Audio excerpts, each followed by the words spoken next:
You see, when a country like Uganda wants to get a person from Kenya who is a Ugandan citizen, and that person is suspected of a crime or he is already a convict of a particular crime, uh, under international law, Uganda is allowed to get that particular person.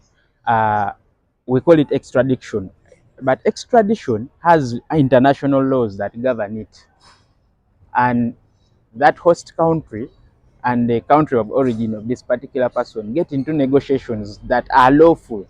And under that, that particular country that is hosting this particular person hands over that person to this country that is looking for that person, but lawfully. But when we have a situation where a country like Uganda enters Kenya and abducts a citizen and then runs with that citizen back to Uganda, and then we all just get to realize that person is being paraded before a military court, should be something that worries us as a country, because it started small.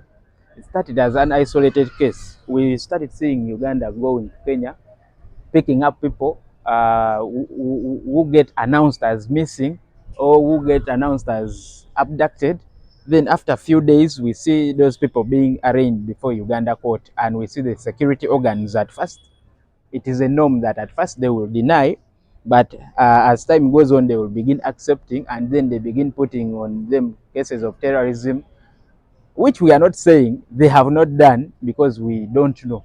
But what we are saying is, can't you follow the law on how to get these people from the host countries? Because you see, it started slowly as isolated cases, but now it is increasing, and we don't know how far it can go, because one day we may hear that a Ugandan who ran into Kenya for asylum has been killed, and not killed by Kenyan securities, but killed by Ugandan securities.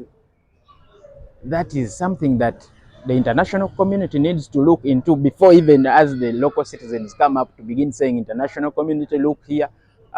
They need to take this as a point of concern, because when you look at the government of Kenya, they are quiet. The last time the 36 members of FDC got abducted from there and brought back to Uganda by Ugandan security, they said nothing, and now they have said nothing about Dr. Kiiza Besigye. So it is getting more worrying, and this has started during the period of Ruto, President Ruto more, because we know that President Ruto and President Museveni have a special kind of relationship. Rumors has it that Ruto's campaign was funded by President Museveni of Uganda. Rumors has it that President Ruto takes orders from President Museveni. These are sovereign countries that should really maintain their sovereignty before the local citizens take the matters to be personal. But my main concern is we should not allow this to go any further, because we don't know how much it can turn out into. Started slowly, it is developing, it is growing. It should be a very worrying point of concern to both the two countries, and above all to the international community that seems to be so silent about this. And it is like this is not a matter of concern, and yet to every educated person out there, it is a very huge point of worry, especially to the human rights activists, because the human rights activists always, their original countries get so hostile with them and they want to seek asylum elsewhere. And if you seek asylum elsewhere like Kenya, and then you find that even in Kenya, the abductions that happen in Uganda easily happens there more than it would even happen in Uganda. So it becomes a point of so much worry that you will not have a say in anything, because nowhere is safe for you.